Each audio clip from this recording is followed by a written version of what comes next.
Now what happened? I experienced that. I looked at that. I saw that. And guess what, ladies and gentlemen? I didn't die. But you have to know what it is. All right, here's my method for developing new skills to cross that skill gap between who you are today and who you're going to need to become in order to execute on the things that you want to execute on. Number one, always be reading. So let me illustrate it and explain it this way. If you go to college, you work hard, and in 4 or 5 years, depending on what kind of degree you're working on, and in today's society, sometimes 6 or 7 years, but eventually. Focus on your ideas, focus on your purpose, focus on your desires. The times are tough for all of us, but we got to keep pushing forward. We must continue to fight the good fight. Do not feel that it's over. You got a lot more work to do. Leave all of the distractions alone. Leave the naysayers alone, because no matter how you look at it, those people that you feel that are against you, use it to your advantage. Let it be your fire. Let it be the ammunition you need to show them all that you've got. My feelings were hurt a little bit. I lost some sleep about it, and sometimes I think about it when I drive past his house, but I'm still here. It's uncomfortable, but it's okay. It doesn't bother me anymore. I've gotten used to it now.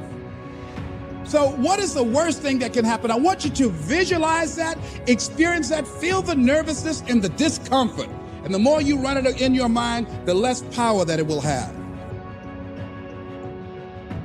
If you think about what makes up who we are. So obviously there's genetics. There's our genetic makeup, so our predisposition, our propensities. And that makes up a percentage of how we see the world and how we show up.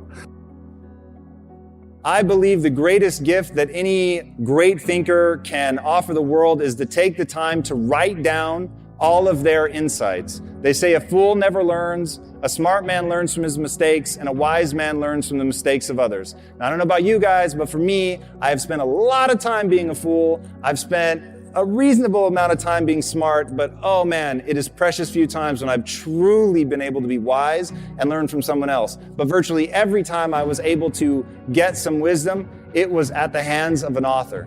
When people ask me who my mentors were, I always tell them it's the authors that I've read. But then the rest of it, we're trained on. So we're trained to see the world a certain way. So there are certain people that have something called a negativity bias. And a negativity bias is nothing more than they see the negative first. It's not that they don't see the positive, but they see the negative first. There's other people who see positive first. They have a positivity bias and they see that first. And the truth is, in almost every situation, in every circumstance, there's both. You can train somebody to recognize that there's always both, just like every inside has an outside, every one side of a coin has another side of a coin, every up has a down. That's called the law of polarity. And in the universe that we live in, there is that law of polarity. And so you can teach somebody, say, okay, if your propensity, if the way you naturally are is negativity bias first, great, be aware of that, then flip over. We call it flip the switch. Books contain the secrets to the universe. And right there on my slide, if you can pull that back up, is the most important mathematical equation you're ever going to see. I equals IO. Ideas in equal ideas out. That is so important. If any of you have ever struggled with feeling worthy because you don't have original ideas, do not fret. I'm willing to accept, fine, all the original ideas that are ever going to be thought, they've already been thought. It doesn't matter to me. It's totally irrelevant. What makes each and every one of us the beautiful snowflake that we all know that we are inside is that we make unique connections between old ideas. The very time that you're living in, with the very experiences that you had, mean that you're going to make connections that other people just wouldn't make. But you've got to be getting that stream of ideas in order to make those connections. And might I suggest meditating, which puts your brain into an alpha wave state, which makes weirder connections between more remote areas of the brain. I didn't meditate for a very long time because it sounded so woo-woo-y. And then finally I met a Navy SEAL who made me feel cool about meditating. And I finally did it and was like, oh my God, this is amazing. Let that be your power. Let that be your strength. Stay focused and let your heart's desire be the best part of you. Are you prepared to travel down the path of the unknown, to be able to face unknown challenges? You must come to the conclusion of understanding that you are different and you wasn't put here to be like everyone else. You must be prepared to face rejections, to be able to accept the fact that everyone adapt to your ideas. Comes the day of graduation and you're all excited and your family is there and your friends are there and you're there with your classmates and you got your cap and your gown and you know that there's going to be a time in that ceremony where you're going to walk across stage and the president, provost, somebody's going to shake your hand, hand you a diploma, congratulate you, and you're going to get off the other side. They're going to have presents waiting for you and they'll be taking pictures and everybody will be shaking your hand, say, congratulations, today you become a success. You're a college graduate. Now, my friend, you did not become a success the day that you got your diploma. Now, what you did have happen to you in that ceremony is you got recognized for success. The diploma is recognition of what you have done. You having the mindset that regardless of anything that is around you, that is surrounding you, that is trying to drag you down, you must have the mindset you must be strong, you must be resilient, you must be driven, and you must be able to take whatever's coming at you. If you stumble, if you fall, have the ability to get up, but you can't depend on just your body to do the work. You must understand that it's the mental fortitude that will get you through it all.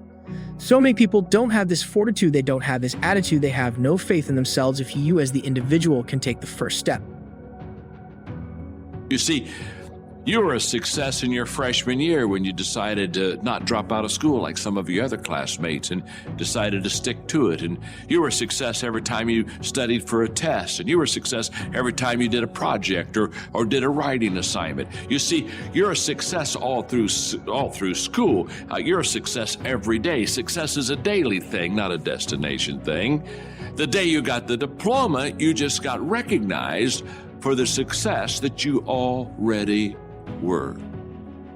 Now that's very essential because so many times people have a tendency to devalue the moment today. What they do is they greatly value the destination. And so they kind of talk about, well, when I get there, or if I arrive there, or when I do that, or when I accomplish this. And they don't understand that success is a daily thing. You can quit if you please. You can even take what you got and give it away to 70 other people.